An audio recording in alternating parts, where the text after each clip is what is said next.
नमस्कार किसान भाइयों, स्वागत है आपका आपके अपने भरोसेमंद चैनल टेक्निकल एग्रीकल्चर में। किसान भाइयों, आज का यह वीडियो आपकी खेती की दिशा और दशा दोनों बदल सकता है। हम अक्सर बात करते हैं नाइट्रोजन, फास्फोरस और पोटाश की। हम यूरिया और डीएपी के कट्टे खेत में डालते हैं और सोचते हैं कि हमारा काम हो गया।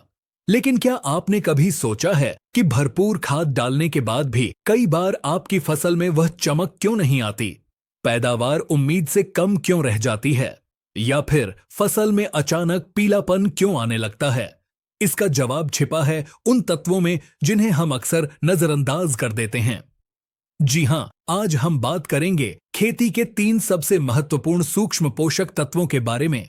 ये 3 तत्व हैं आयरन यानी लोहा, कॉपर यानी तांबा और मैग्नीज। आज के इस वीडियो में हम विज्ञान की गहराई में जाएंगे। हम सिर्फ यह नहीं बताएंगे कि यह क्या है, हम आपको समझाएंगे कि यह पौधे के अंदर जाकर कैसे काम करता है, इसकी कमी को आप अपनी आंखों से कैसे पहचान सकते हैं, इसे डालने का सही समय क्या है, सही मात्रा क्या है, और सबसे बड़ी बात, वह कौन सी गलती है जो 90% किसान करते हैं और अपना नुकसान कर बैठते हैं। यह जानकारी आपको किसी साधारण वीडियो में नहीं मिलेगी, इसीलिए आपसे अनुरोध है कि डायरी और पेन लेकर बैठें, क्योंकि आज हम खेती का एक बहुत बड़ा रहस्य खोलने जा रहे हैं। सबसे पहले समझते हैं कि आयरन, कॉपर और मैग्नीज आखिर हैं क्या। किसान भाइयों, इन तत्वों को माइक्रोन्यूट्रिएंट्स यानी सूक्ष्म पोषक तत्व कहा जाता है। सूक्ष्म का मतलब छोटा या कम नहीं है। इसका मतलब है कि पौधे को इनकी जरूरत बहुत कम मात्रा में होती है। लेकिन ध्यान दीजिए, मात्रा कम चाहिए पर इनका महत्व कम नहीं है। जैसे हमारे खाने में नमक की मात्रा बहुत कम होती है, लेकिन अगर नमक न हो तो पूरे खाने का स्वाद खराब हो जाता है। ठीक वैसे ही अगर पौधे को ये कुछ ग्राम तत्व न मिले तो पौधे का पूरा सिस्टम खराब हो जाता है। पौधा भोजन बनाना बंद कर देता है और धीरे धीरे सूखने लगता है। आइए सबसे पहले बात करते हैं सबसे पहले और सबसे जरूरी तत्व आयरन यानी लोहे के बारे में। आयरन पौधे के लिए क्यों जरूरी है? वैज्ञानिक भाषा में इसे फेरस कहा जाता है। आयरन का सबसे मुख्य काम है क्लोरोफिल का निर्माण करना। क्लोरोफिल वह हरा पदार्थ है जिसकी वजह से पत्तियां हरी दिखाई देती हैं, और इसी हरे पदार्थ की मदद से पौधा सूरज की रोशनी को पकड़कर अपना भोजन बनाता है। अगर पौधे में आयरन की कमी हो गई तो क्लोरोफिल नहीं बनेगा, और अगर क्लोरोफिल नहीं बनेगा तो पत्तियां पीली पड़ जाएंगी और पौधा भूखा मरने लगेगा। इसके अलावा आयरन पौधे के अंदर ऑक्सीजन को एक जगह से दूसरी जगह ले जाने का काम करता है। जैसे हमारे खून में हीमोग्लोबिन होता है, वैसे ही पौधों में आयरन काम करता है। अब सवाल यह आता है कि आप खेत में खड़े होकर आयरन की कमी को कैसे पहचानेंगे। इसकी पहचान बहुत आसान है, लेकिन इसमें एक बहुत बड़ा वैज्ञानिक राज है।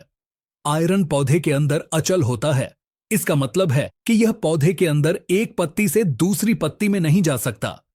इसलिए जब भी जमीन में लोहे की कमी होगी तो पौधे की पुरानी और नीचे की पत्तियां तो हरी रहेंगी, क्योंकि उनके पास पहले का जमा हुआ आयरन है। लेकिन जो ऊपर नई कोमल पत्तियां निकल रही हैं, उन तक आयरन नहीं पहुंच पाएगा। नतीजा यह होगा कि पौधे के ऊपरी हिस्से की नई पत्तियों का रंग पीला या सफेद हो जाएगा। लेकिन इसमें एक खास बात है, पत्ती पूरी तरह पीली नहीं होगी। पत्ती की जो नसें हैं वह हरी दिखाई देंगी और बाकी हिस्सा पीला हो जाएगा। इसे हम इंटरवेनल क्लोरोसिस कहते हैं। अगर कमी बहुत ज्यादा हो जाए तो पूरी पत्ती सफेद कागज जैसी हो सकती है। अब बात करते हैं कि आयरन की कमी आती क्यों है। ज्यादातर किसान भाई कहते हैं कि हमारी मिट्टी में लोहा तो बहुत है, फिर कमी क्यों आ रही है। इसका कारण है आपकी मिट्टी का पीएच मान। अगर आपकी मिट्टी का पीएच मान 7.5 से ज्यादा है, यानी मिट्टी क्षारीय है, तो मिट्टी में पड़ा हुआ आयरन पौधे को नहीं मिल पाता, वह मिट्टी में जम जाता है। इसके अलावा अगर खेत में पानी भरा हुआ है, जैसे धान के खेत में, तो वहां भी जड़ों को हवा नहीं मिलती और वे आयरन नहीं उठा पाती। इसीलिए धान की नर्सरी अक्सर पीली पड़ जाती है। चलिए अब बात करते हैं दूसरे महत्वपूर्ण तत्व मैग्नीज के बारे में। मैग्नीज और आयरन में अक्सर किसान भाई कंफ्यूज हो जाते हैं, क्योंकि इनके लक्षण मिलते जुलते हैं, लेकिन इनका काम बिल्कुल अलग है। मैग्नीज का मुख्य काम है प्रकाश संश्लेषण में मदद करना। जब पौधा धूप से खाना बनाता है तो उसे पानी के कणों को तोड़ना पड़ता है। पानी तोड़ने की इस प्रक्रिया में मैंगनीज चाबी का काम करता है। इसके अलावा मैंगनीज नाइट्रोजन को पचाने में मदद करता है। आपने जो यूरिया डाला है उसे पौधे के शरीर का हिस्सा बनाने के लिए मैंगनीज बहुत जरूरी है। यह पौधे को बीमारियों से लड़ने की ताकत भी देता है, खास तौर पर जड़ों की बीमारियों से। मैंगनीज की कमी की पहचान कैसे करें? मैंगनीज की कमी के लक्षण भी अक्सर नई और बीज की पत्तियों पर दिखाई देते हैं। आयरन की तरह इसमें भी पत्तियां पीली पड़ती हैं और नसें हरी रहती हैं। लेकिन इसमें एक बारीक फर्क है। मैंगनीज की कमी में पत्तियों पर छोटे छोटे भूरे या काले धब्बे भी दिखाई देने लगते हैं। पत्ती देखने में जालीदार लगने लगती है। अनाज वाली फसलों में जैसे गेहूं या जई में पत्ती के बीच में भूरे रंग की धारियां बन जाती हैं। कई बार पत्ती बीच में से टूटकर लटक जाती है। मैंगनीज की कमी अक्सर रेतीली मिट्टी में ज्यादा आती है, जहां पानी जल्दी निकल जाता है, या फिर उन खेतों में जहां आपने बहुत ज्यादा चूना डाला हो। अब आते हैं तीसरे सबसे कीमती तत्व कॉपर यानी तांबे पर। तांबा सिर्फ बिजली के तारों में काम नहीं आता, यह आपके पौधे की नसों में भी करंट दौड़ता है। कॉपर पौधे के लिए एक तरह का टॉनिक और सुरक्षा कवच दोनों है। कॉपर का काम क्या है? सबसे पहला काम है पौधे को मजबूती देना। कॉपर पौधे की कोशिकाओं की दीवार को मजबूत बनाता है, जिससे तना सख्त होता है और फसल गिरती नहीं है। दूसरा काम है स्वाद और रंग। फलों और सब्जियों में जो मिठास, रंग और चमक आती है, उसमें कॉपर का बहुत बड़ा हाथ है। तीसरा और सबसे जरूरी काम है बीमारी से सुरक्षा। कॉपर एक कुदरती फंगिसाइड यानी फफूंदनाशक है। जिस पौधे में कॉपर की मात्रा सही होती है, उस पर फफूंद वाली बीमारियों का हमला बहुत कम होता है। कॉपर की कमी की पहचान कैसे करें? कॉपर की कमी के लक्षण सबसे पहले सबसे नई पत्तियों के बिल्कुल ऊपरी सिरों पर दिखाई देते हैं। पत्तियों की नोक सफेद पड़कर सूखने लगती है और मुड़ जाती है। इसे व्हिपटेल या कीड़े जैसी पूंछ भी कहा जाता है। गेहूं जैसी फसलों में पत्तियां स्प्रिंग की तरह गोल गोल मुड़ने लगती हैं। नींबू वर्गीय फसलों में डाई बैक नाम की बीमारी हो जाती है, जिसमें टहनियां ऊपर से नीचे की तरफ सूखने लगती हैं। अगर फलों से गोंद निकल रहा है तो यह भी कॉपर की कमी का एक बड़ा संकेत है। अब हम वीडियो के सबसे महत्वपूर्ण हिस्से पर आते हैं। हमने समस्या समझ ली, अब समाधान की बात करते हैं। हमें आयरन, कॉपर और मैंगनीज का प्रयोग कब, कितना और कैसे करना चाहिए ताकि हमारी उपज बम्पर हो। यहां हमें दो तरीकों से सोचना होगा। पहला है मिट्टी में देना और दूसरा है पत्तियों पर छिड़काव करना। सबसे पहले बात करते हैं मिट्टी में प्रयोग करने की। अगर आप बुवाई के समय या पहली सिंचाई पर इनका प्रयोग करना चाहते हैं तो सल्फेट फॉर्म सबसे सस्ता और अच्छा विकल्प है। लेकिन एक सावधानी बरतें। अगर आपकी मिट्टी का पीएच मान बहुत ज्यादा है तो मिट्टी में डालने का ज्यादा फायदा नहीं होगा। सामान्य मिट्टी के लिए डोज इस प्रकार है। फेरस सल्फेट यानी आयरन 10 से 15 किलोग्राम प्रति एकड़। इसे आप गोबर की खाद में मिलाकर डालें तो रिजल्ट दोगुना हो जाता है। मैंगनीज सल्फेट 5 से 10 किलोग्राम प्रति एकड़। यह रेतीली जमीनों के लिए बहुत जरूरी है। कॉपर सल्फेट, जिसे हम नीला थोथा भी कहते हैं, इसे मिट्टी में बहुत सावधानी से डालना चाहिए।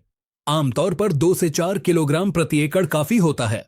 इसे हर साल डालने की जरूरत नहीं होती, 2 या 3 साल में एक बार ही काफी है। अब बात करते हैं दूसरे तरीके की जो सबसे ज्यादा असरदार है, वह है खड़ी फसल में छिड़काव करना।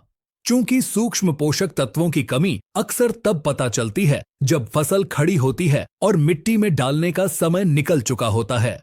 इसलिए छिड़काव करना सबसे वैज्ञानिक तरीका है। छिड़काव से पोषक तत्व सीधे पत्तियों के जरिए पौधे के खून में मिल जाते हैं। छिड़काव के लिए आप हमेशा चिलेटेड पोषक तत्वों का इस्तेमाल करें।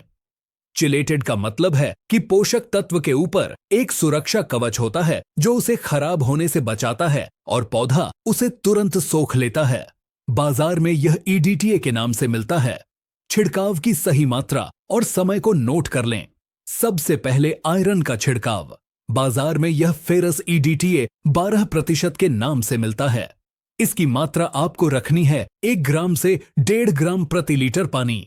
यानी 1 एकड़ के लिए 150 लीटर पानी में 200 से 250 ग्राम पाउडर। इसका छिड़काव आप तब करें जैसे ही नई पत्तियों में पीलापन दिखे या फिर फसल की शुरुआती बढ़त के समय यानी बुवाई के 25 से 40 दिन के बीच। दूसरा है मैग्नीज का छिड़काव। यह भी मैग्नीज EDTA 12% के रूप में मिलता है। इसकी मात्रा भी 1 ग्राम से 1.5 ग्राम प्रति लीटर पानी रखनी है।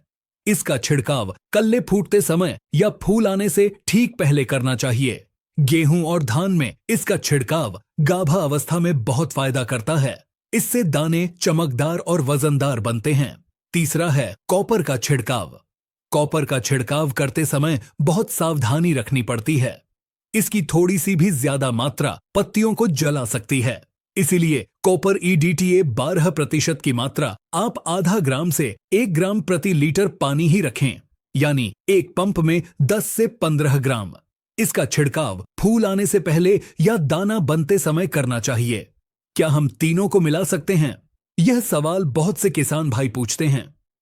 बाजार में कई ऐसे मिश्रण आते हैं जिनमें ये तीनों और साथ में जिंक बोरॉन भी होते हैं। आप उनका इस्तेमाल कर सकते हैं। यह सबसे आसान तरीका है। लेकिन अगर आप अलग अलग तत्व बाजार से ला रहे हैं तो मेरी सलाह है कि आप सल्फेट फॉर्म को आपस में न मिलाएं।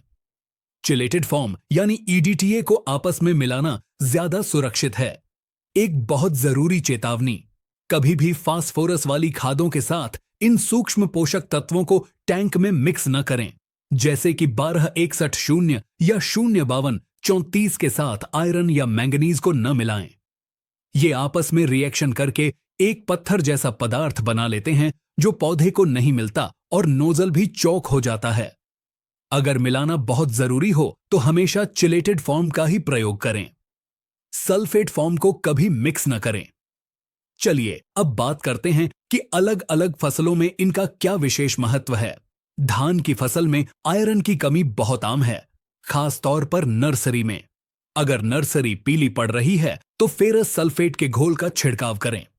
इससे पौधहरी और स्वस्थ होगी।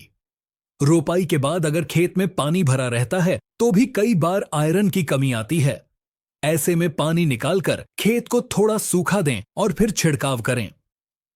गेहूं की फसल में मैग्नीज की कमी से पैदावार में भारी गिरावट आती है। अगर आपकी मिट्टी रेतीली है तो पहला पानी लगाने के बाद मैग्नीज सल्फेट का छिड़काव जरूर करें। इससे टिलरिंग यानी कल्ले ज्यादा फूटते हैं। गन्ने की फसल में आयरन की कमी से अगोला सफेद हो जाता है, जिससे गन्ने की मोटाई और लंबाई रुक जाती है। गन्ने में बुवाई के समय मिट्टी में 10 किलो फेरस सल्फेट डालने से बहुत अच्छा रिजल्ट मिलता है। सब्जियां और बागवानी में कॉपर बहुत जरूरी है। टमाटर, मिर्च और फलों के बागों में कॉपर न सिर्फ पोषण देता है बल्कि फलों को सड़ने से भी बचाता है। नींबू वर्गीय फसलों में कॉपर और जिंक का मिक्स स्प्रे बहुत फायदेमंद होता है। आखिर में कुछ बहुत ही महत्वपूर्ण सावधानियां जो आपको ध्यान रखनी है। पहली बात यह है कि ज्यादा का मतलब बेहतर नहीं होता। सूक्ष्म पोषक तत्वों की अधिकता पौधे के लिए जहर बन सकती है। इसे टॉक्सिसिटी कहते हैं। जैसे मैग्नीज की अधिकता से पत्तियों पर काले धब्बे पड़ जाते हैं और लोहे की कमी के लक्षण दिखने लगते हैं। इसलिए हमेशा बताई गई मात्रा ही डालें, अंदाजे से मुट्ठी भरकर न डालें। दूसरी बात, छिड़काव हमेशा शाम के समय करें या सुबह जल्दी करें जब धूप कम हो। तेज धूप में छिड़काव करने से पत्तियां जल सकती हैं। तीसरी बात, घोल बनाते समय हमेशा साफ पानी का इस्तेमाल करें। खारे पानी में दवा का असर आधा हो जाता है और हमेशा सिलिकॉन चिपको यानी स्टिकर का इस्तेमाल जरूर करें। इससे दवा पत्तियों पर अच्छे से फैलती है और चिपकती है। तो किसान भाइयों, यह थी आयरन, कॉपर और मैंगनीज की पूरी कहानी। ये वो छोटे सिपाही हैं जो आपके खेत की बड़ी जंग जिताते हैं। अगर आप मिट्टी की जांच करवाकर पता लगा लें कि किस तत्व की कमी है तो आप कम खर्च में अपनी पैदावार को 15 से 20% तक बढ़ा सकते हैं। खेती में विज्ञान को अपनाएं, खर्चे घटाएं और मुनाफा बढ़ाएं। हमें उम्मीद है कि टेक्निकल एग्रीकल्चर का यह प्रयास आपको पसंद आया होगा। यह जानकारी बहुत गहरी और विस्तृत थी, इसलिए इसे समझने के लिए आप वीडियो को दोबारा भी सुन सकते हैं। अगर आपके मन में कोई सवाल है तो कमेंट में जरूर पूछें। हम हर सवाल का जवाब देने की कोशिश करेंगे। चैनल को सब्सक्राइब करना न भूलें ताकि ऐसी ही सटीक और वैज्ञानिक जानकारी आपको मिलती रहे। अगले वीडियो में हम बात करेंगे एक और महत्वपूर्ण विषय पर। तब तक के लिए धन्यवाद। जय जवान जय किसान।